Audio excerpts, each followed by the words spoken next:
I sincerely apologize for putting everyone out. Savannah's awake now, but I don't think she's ready to speak to anyone yet. Let's give her the day to calm down. I'm sure you'll have the chance to talk everything out tomorrow. In that case, I'll go and update for Ma and his family. I wonder what he'll make of all this. So, we'll come back tomorrow then. That was a long day. I think I've earned myself a sweet treat when I get back home. Oh, nice! Macarons? Or are you gonna switch it up this time?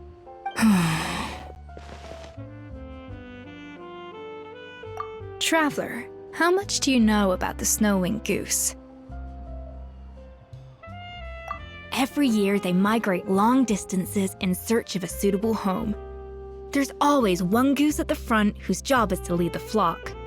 Fontaine poets often use the image of that goose to explore the ideas about leadership and genius. They usually imagine someone who's a cut above the rest, a model of perfection. But what those poets don't know is that during a migration, the lead goose is always changing. Once the lead goose shows signs of fatigue, it retreats to the back of the flock and allows another goose to take its place. So the truth is that leadership, with all the responsibilities and pressures that come with it, it's something that everyone takes turns at. But we humans completely miss that fact when we project our own ideas about social hierarchies onto them. I guess what I'm saying is, I don't buy into this notion that there's some sort of gulf between normal and genius. Cooking is a science, not magic.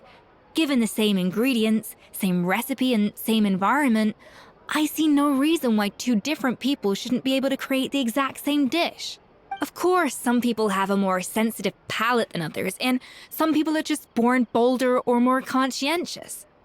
But these are all variables that can be accounted for with time and practice. I'd have no reason to expect so much from others if I believed that perfection can only come from the hands of a genius. The only reason I hold people to high standards is because, well, I believe they're capable of greatness. Okay, I've made up my mind. I'm gonna get to the bottom of why Savannah failed. And come tomorrow, I'll give her the scolding of her life, pointing out all the mistakes she's made along the way. Then she'll finally see the error of her ways.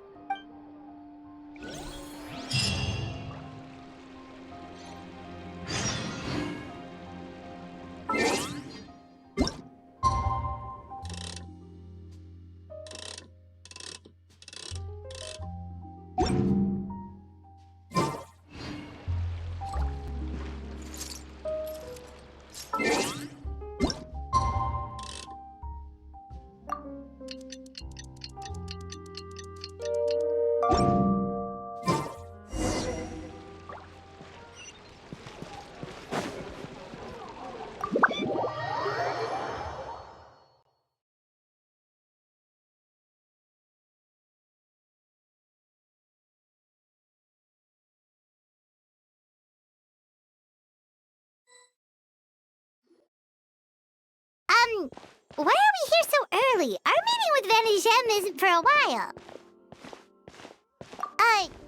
Check on her? Why? What happened?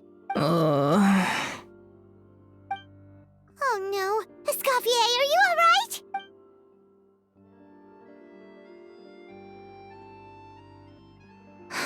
I'm fine. Just need to get some more coffee in me. Huh? What happened to my coffee? Did I really drink it all? All right. Thanks. I appreciate it. Well, there's cooking facilities here. Or we could just grab a cup of coffee from Cafe Lutece, but either way, hurry!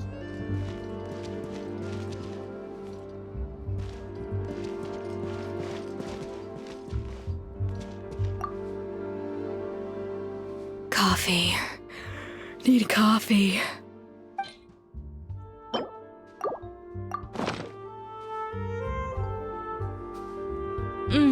Strong, bitter coffee beans, transformed through expert brewing and balanced perfectly with rich, creamy steam milk. Wonderful. I feel much better now. Thank you so much, Traveler and Paimon. Glad to hear it, but make sure to catch up in your sleep when you get the chance. I think I figured out where the problem lies. Honestly, it's ridiculous. I don't know whether to laugh or cry. Wait, what investigation? What are you guys talking about? I'll save it for when everyone else gets here. It's so stupidly small, I can't believe it's caused so much drama. Yes, except my failures were stepping stones to success. Escoffier! Have you seen Savannah? Huh? No, not since yesterday. Why? What's wrong? After seeing her home yesterday, we were all a little concerned about how she was doing. So, I dropped by her place early this morning to check only to find an empty house with the doors wide open. I left Alphonse and the others to keep watch at her home, while I checked the Hôtel de Bord. I'm worried something bad might have happened. If she's not here, then where could she be? Boss, Escoffier, bad news. Alphonse? You're supposed to be keeping watch at Savannah's house. We were, but then, just after you left, we found this stuff in her house. Oh, looks like a map with a bunch of random places circled. What does it mean? Wait a second. This feels familiar. I'm sure these places are all connected somehow. Of course, from the Codex. They're all places that Modeste explored on his adventures. Yeah, but I don't understand.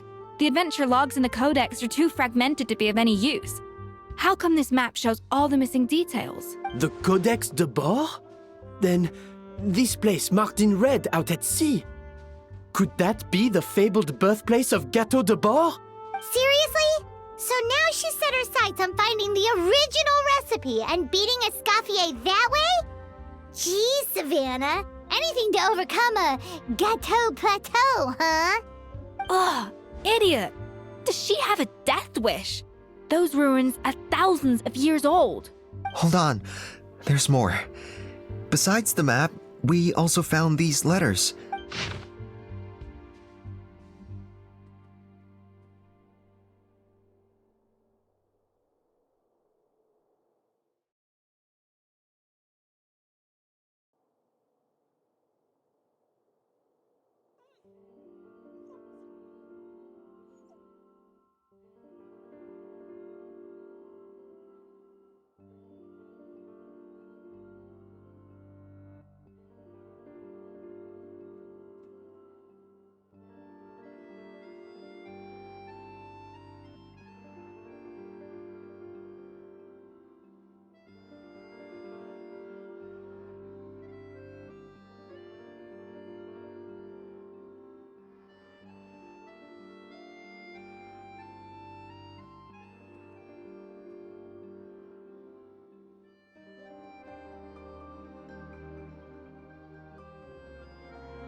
It was you.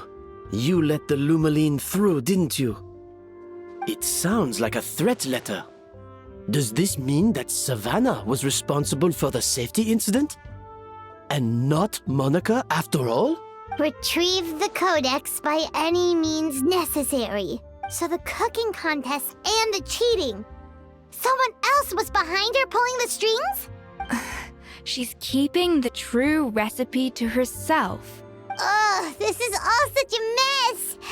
Paimon needs a second to process this. First, we thought that Savannah forced Monica to cheat in the cooking contest. But now, it turns out that someone else forced Savannah to force Monica to cheat?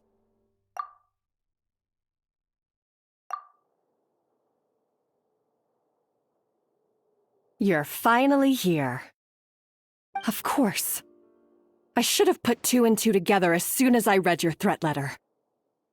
food safety incident, the demand for a cooking contest, the instruction to blackmail Monica, even the suggestion that Escoffier was keeping secrets from me. It was all part of your grand plan, wasn't it, Monica?